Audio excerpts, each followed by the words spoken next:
Have you ever wanted to kill someone? Yeah, I wanted to. Wanted to kill loads of people, but I've not. From about 2000 onwards, we had started to see an escalation in gun-enabled homicides. We've got a community that won't talk to us because they're frightened. We have very little information to go on. We've got bullet casings. That's really it. The only person who actually knows what happened and why is the person who pulled the trigger.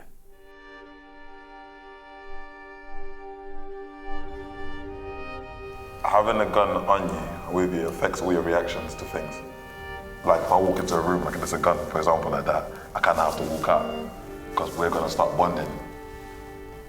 Once I pulled away from all of that, it's when I realized that the gun was speaking to me. I could actually hear it speak. This gun was loyal. It was always there for me when I needed it. Made me money, made people respect me.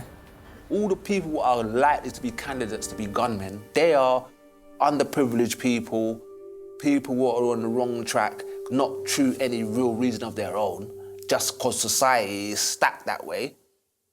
And therefore, they would have a gang or be in a gang because it makes more sense because they're getting some fake love, but at least it's something. It's fake, but it's more love than anyone else is giving them.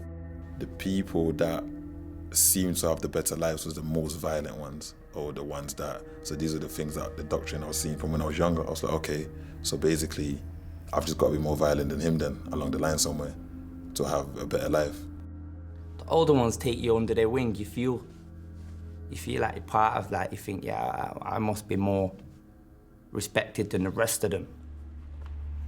The first gun-enabled injury that I dealt with would have been in the middle of 2000, where a lad got shot in the leg, which was clearly a punishment shooting. And several years later, I actually dealt with his murder in West Bromwich. That was unusual to have met angry dad in 2000, because his son's been shot in the leg, to an even angrier man several years later. And equally, I had one father say to me once, I know who killed my son, but he said, I can't tell you. And he said, I'm not being awkward, and I don't want to be uncooperative, but I cannot tell you who killed my son. You're going to have to work that one out. I won't lie to you, but I'm not the person that's going to tell you. Oftentimes, when we hear about gun or knife crime or any type of violence within our community, a lot of people kind of pull it to one corner because it doesn't affect them. But essentially it does, because violence is something that impacts all communities. We can't negate poverty. We can't negate lack of opportunity. Because if we don't engage the problem and we just lock them up and we just disassociate ourselves with those individuals, it might come to your doorstep. My dad used to beat my mum up when he was drunk, and it come to the stage where one day my mum had enough, and my mum went and got a kitchen knife and stabbed him a few times. So I was going on the estate kind of like to try escape the screams and things like that. But for me to say that made me the person I am, I'd be wrong, because I knew right from wrong. So I chose to do what I did.